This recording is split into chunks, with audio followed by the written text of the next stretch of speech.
Hello students, આજના લેક્ચરમાં આપણે વાત કરીશું અધ્રુવીય અણુ કે પરમાણુનું ધ્રુવીભવન. ધ્રુવીભવનને અંગ્રેજીમાં પોલેરાઇઝેશન કહે છે. એટલે આજના લેક્ચરમાં આપણે ધ્રુવીભવન એટલે કે પોલેરાઇઝેશનનો અર્થ સમજીશું. હવે પ્રશ્ન એવો છે કે સમાન વિદ્યુત ક્ષેત્ર અથવા બાહ્ય વિદ્યુત ક્ષેત્રમાં અધ્રુવીય અણુ કે પરમાણુ. તો પહેલો પ્રશ્ન આપણને એવો થાય કે અધ્રુવીય અણુ કોને કહેવામાં આવે? તો આપણને એની ડેફિનેશન ખબર જ છે. જે ડાયલેક્ટ્રિકના અણુઓ કાયમી વિદ્યુત ડાયપોલ મોમેન્ટ ધરાવતા નથી, જેને આપણે અધ્રુવીય ડાયલેક્ટ્રિક કહીએ છીએ. હવે બીજો પ્રશ્ન આપણને એ થાય કે સાહેબ કેમ અધ્રુવીય ડાયલેક્ટ્રિકના અણુઓ કાયમી વિદ્યુત ડાયપોલ મોમેન્ટ ધરાવતા નથી? તો આપણને એ પણ ખબર છે કે અધ્રુવીય ડાયલેક્ટ્રિકના અણુમાં ધન અને ઋણ વિદ્યુત ભારની ખાસ પ્રકારની સમમિતિ ગોઠવણીને કારણે ધન અને ઋણ વિદ્યુત ભારના કેન્દ્રો એકબીજા પર સંપાત થયેલા હોય છે.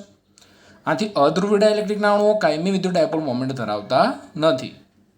તો આવી એક પરિસ્થિતિ મેં અહીંયા આકૃતિમાં બતાવી છે. જુઓ કે બાહ્ય વિદ્યુત ક્ષેત્રની ગેરહાજરીમાં, એટલે કોઈ જ વિદ્યુત ક્ષેત્ર આ અણુ પર, અધ્રુવીય ડાયલેક્ટ્રિકનો એક અણુ છે અને આ અણુ પર કોઈ જ વિદ્યુત ક્ષેત્ર લાગુ પાડેલું નથી, એટલે વિદ્યુત ક્ષેત્રનું મૂલ્ય 0 છે. તો બાહ્ય વિદ્યુત ક્ષેત્રની ગેરહાજરીમાં આ બંને વિદ્યુત ભારો, ધન અને ઋણ વિદ્યુત ભારો એકબીજા પર સંપાત થયેલા છે. આથી તેમની વચ્ચેનું અંતર 0 છે. આથી વિદ્યુત ડાયપોલ મોમેન્ટનું સૂત્ર P = QD પરથી આપણે કહી શકીએ કે D 0 હોવાથી વિદ્યુત ડાયપોલ મોમેન્ટ 0 થાય છે. એટલે બાહ્ય વિદ્યુત ક્ષેત્રની ગેરહાજરીમાં અધ્રુવીય અણુની વિદ્યુત ડાયપોલ મોમેન્ટ 0 હોય છે. ઓકે, અહીંયા સુધીના આપણે થિયરિટિકલ મુદ્દા લખી નાખીએ. તો પહેલા મુદ્દામાં આપણે વ્યાખ્યા લખીશું, બીજા મુદ્દામાં આપણે કારણ લખીશું. તો પહેલો મુદ્દો આપણે આ રીતે લખીશું કે જે પદાર્થના અણુઓ કાયમી વિદ્યુત ડાયપોલ મોમેન્ટ ધરાવતા નથી તેમને આપણે અધ્રુવીય ડાયલેક્ટ્રિક કહીએ છીએ અથવા અધ્રુવીય અણુ કહીએ છીએ. હવે આવા અણુ કે પરમાણુમાં ધન અને ઋણ વિદ્યુત ભારની ખાસ પ્રકારની સમમિતિ ગોઠવણીને કારણે ધન અને ઋણ વિદ્યુત ભારના કેન્દ્રો એકબીજા પર સંપાત થયેલા હોય છે. આથી આપણે કહી શકીએ કે અધ્રુવીય ડાયલેક્ટ્રિકના અણુઓ કાયમી વિદ્યુત ડાયપોલ મોમેન્ટ ધરાવતા નથી. હવે આપણને પ્રશ્ન થાય કે સાહેબ આ અધ્રુવીય ડાયલેક્ટ્રિકના અણુને જો વિદ્યુત ક્ષેત્રમાં મૂકવામાં આવે તો શું થાય? ચલો જોઈએ આપણે.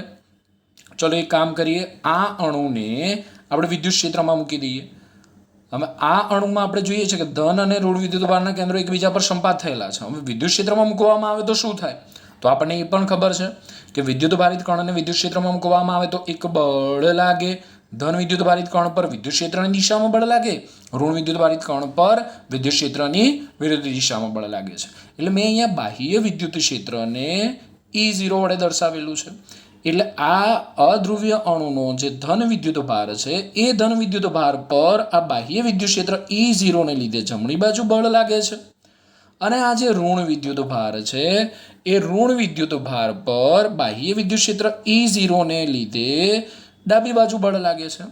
એટલે આપણે કહી શકીએ કે જ્યારે અધ્રુવીય ડાયલેક્ટ્રિકના અણુને સમાન વિદ્યુત ક્ષેત્રમાં મૂકવામાં આવે ત્યારે ધન અને ઋણ વિદ્યુત ભાર પર પરસ્પર વિરુદ્ધ દિશામાં બળો લાગે છે.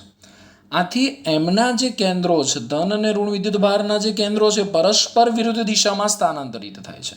હવે તમને એવો પ્રશ્ન થાય કે સાહેબ આ વિદ્યુત ભારો ક્યાં સુધી ગતિ કરશે?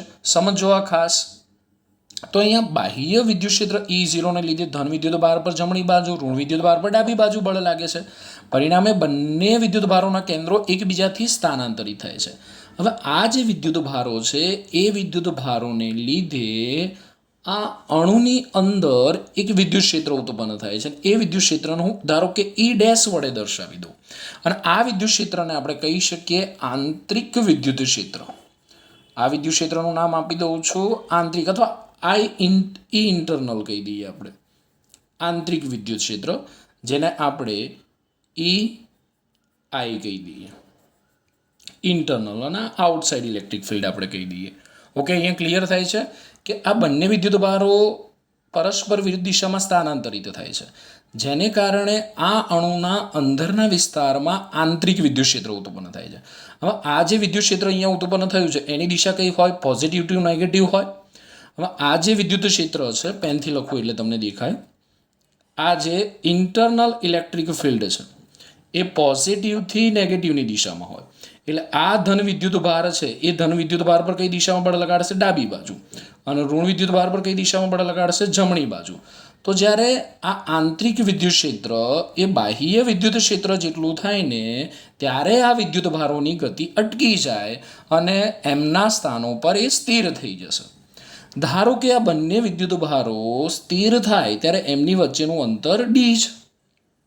તો આપણે જોયું કે બાહ્ય વિદ્યુત ક્ષેત્રની ગેરહાજરીમાં તો બંને એકબીજા પર સંપાત થયેલા હતા એટલે ડી 0 છે. પરંતુ વિદ્યુત ક્ષેત્રમાં મૂકવામાં આવે એટલે બંને વિદ્યુત ભારો પરસ્પર વિરુદ્ધ દિશામાં ડી જેટલા અંતરે સ્થાનાંતરિત થાય છે એટલે ડી નોટ ઇક્વલ ટુ 0 છે. હવે બંને વિદ્યુત ભારો ડી અંતરે હોવાથી કંઈક વિદ્યુત ડાયપોલ મોમેન્ટ ધરાવે છે તેમ કહી શકાય. અને એ વિદ્યુત ડાયપોલ મોમેન્ટનું સૂત્ર લખવું હોય તો આપણે લખી શકીએ P is equal two QD.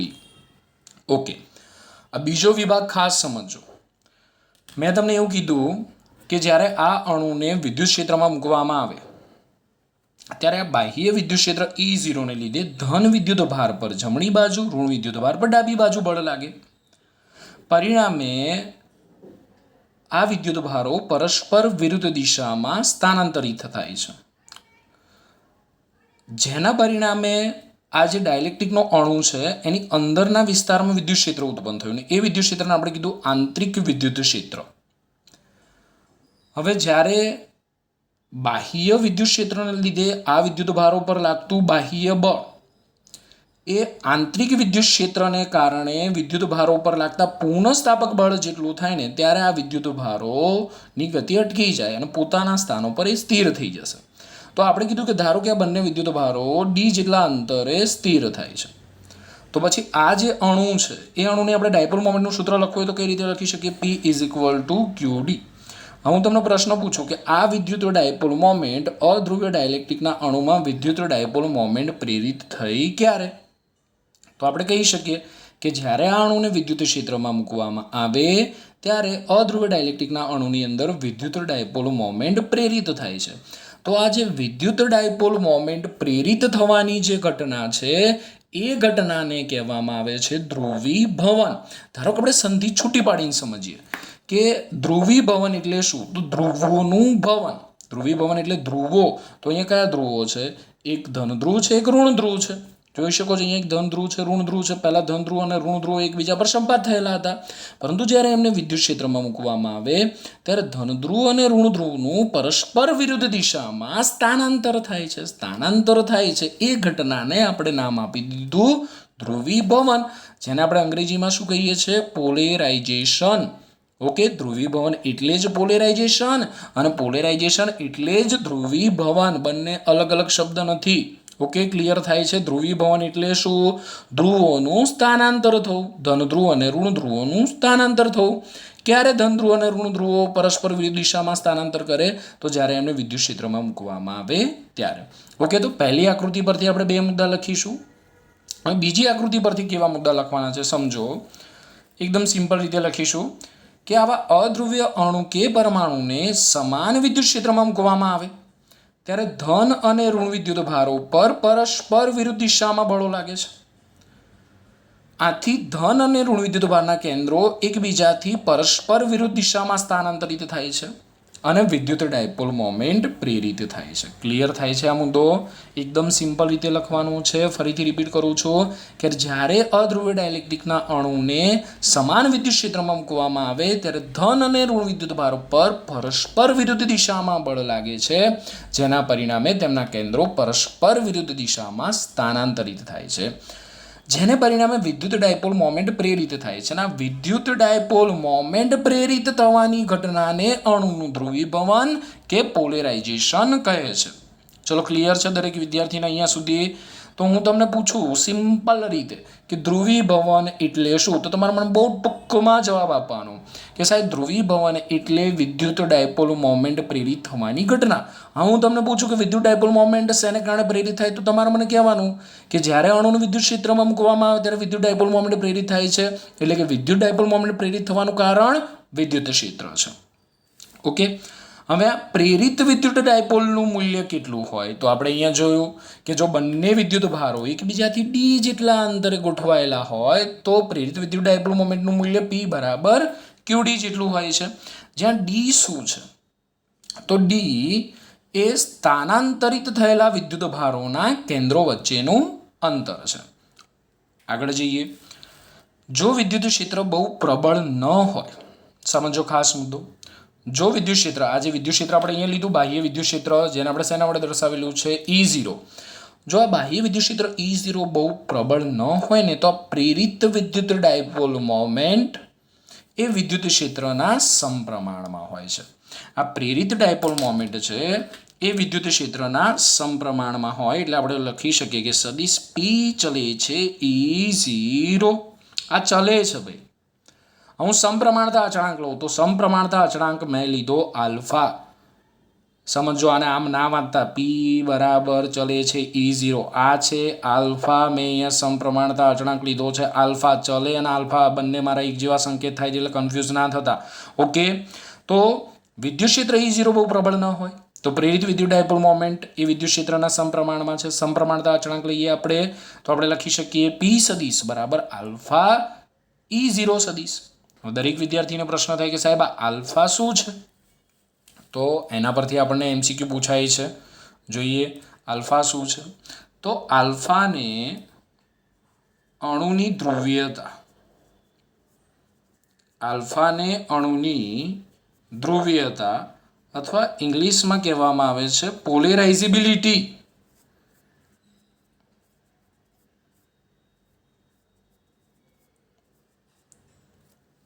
આલ્ફાને શું કહેવાય?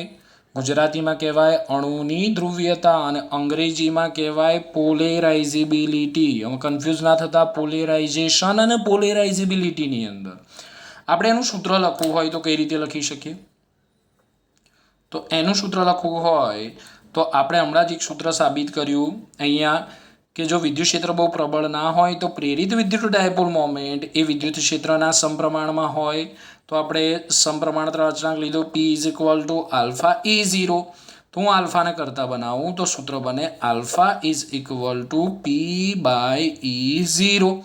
સમજો, Pને શું કહેવામાં આવે છે? વિદ્યુત ડાયપોલ મોમેન્ટ. અને વિદ્યુત ક્ષેત્રને શું કહેવા, સોરી E0 ને શું કહેવામાં આવે છે? વિદ્યુત ક્ષેત્ર.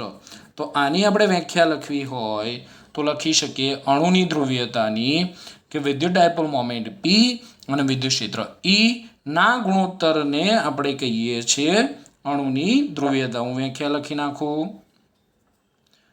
વિદ્યુત ડાયપોલ મોમેન્ટ P અને વિદ્યુત ક્ષેત્ર E ના ગુણોત્તરને અણુની ધ્રુવીયતા કહે છે. હવે આપણે એકમ બનાવીએ. ચલો, રાશિ કેવી છે એ પણ સમજી લઈએ. તો રાશિ છે અદિશ. એકમ બનાવીએ આપણો. જો વિદ્યુત ડાયપોલ મોમેન્ટનો એકમ શું થાય? કુલમ્બ મીટર થાય. વિદ્યુત ક્ષેત્રનો એકમ કયો થાય? ન્યૂટન પર કુલમ થાય. કુલમ છેદનો છેદ અંશમાં જશે તો કુલમ સ્ક્વેર મીટર પર ન્યૂટન. તો એકમ થશે કુલમ સ્ક્વેર મીટર પર ન્યૂટન થશે. પણ કેટલીક વાર MCQમાં પૂછાય, ખાસ ધ્યાન રાખજો કે ગણતરીઓને સરળ બનાવવા માટે ધ્રુવીયતાનું સૂત્ર આવું લેવામાં આવે છે P by epsilon 0 E0. Epsilon 0 એટલે આપણને ખબર છે શૂન્ય અવકાશની પરમિટિવિટી છે. E0 વિદ્યુત ક્ષેત્ર છે. હવે આને પણ તમે E0 કે એપ્સાઇલોન 0 સમજીને એપ્સાઇલોન 0 સ્ક્વેર ના કરતા, બંને અલગ અલગ રાશિ છે. આ શૂન્ય અવકાશની પરમિટિવિટી છે અને આ વિદ્યુત ક્ષેત્ર છે. પરમિટિવિટીની વેલ્યુ આપણે કેટલી લઈએ છીએ? તો પરમિટિવિટીની વેલ્યુ આપણે લઈએ છીએ 8.85 ગુણ્યા 10⁻12 coulomb square by newton metre square લઈએ છીએ.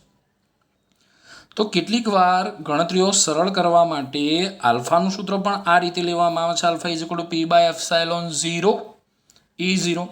તો આના પરથી અણુની ધ્રુવીયતાનો એકમ કયો થાય એનો જવાબ તમારે મને આપવાનો છે. જો હું સૂત્ર આલો alpha is equal to P by epsilon 0 E0, તો એકમ કયો થાય એનો જવાબ તમારે મને આપવાનો છે. અને પારિમાણિક સૂત્ર તો તમારે જાતે જ બનાવવાનું છે. તો દરેક વિદ્યાર્થીને બનાવતા આવડે જ છે. ઓકે, તો આજના લેક્ચરમાં આપણે કેટલું યાદ રાખીશું? આજના લેક્ચરમાં આપણે યાદ રાખીશું કે ભાઈ ધ્રુવીભવન કોને કહેવામાં આવે? તો ધ્રુવીભવન એટલે વિદ્યુત ડાયપોલ મોમેન્ટ પ્રેરિત થવાની ઘટના.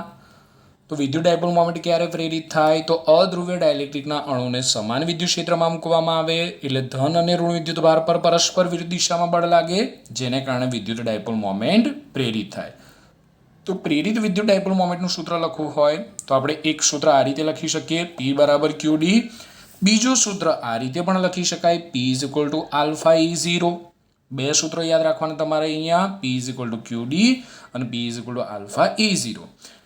ત્રીજી વસ્તુ આપણે યાદ રાખીશું, આલ્ફાને શું કહેવાય? તો આલ્ફાને કહેવાય અણુની ધ્રુવીયતા અથવા અંગ્રેજીમાં કહેવાય પોલેરાઇઝેબિલિટી. આલ્ફાના બે સૂત્રો યાદ રાખીશું, alpha is equal to P by E0 અને બીજું સૂત્ર alpha is equal to P by epsilon E0. વ્યાખ્યા ખાસ યાદ રાખીશું. ધ્રુવીયતા કોને કહેવાય?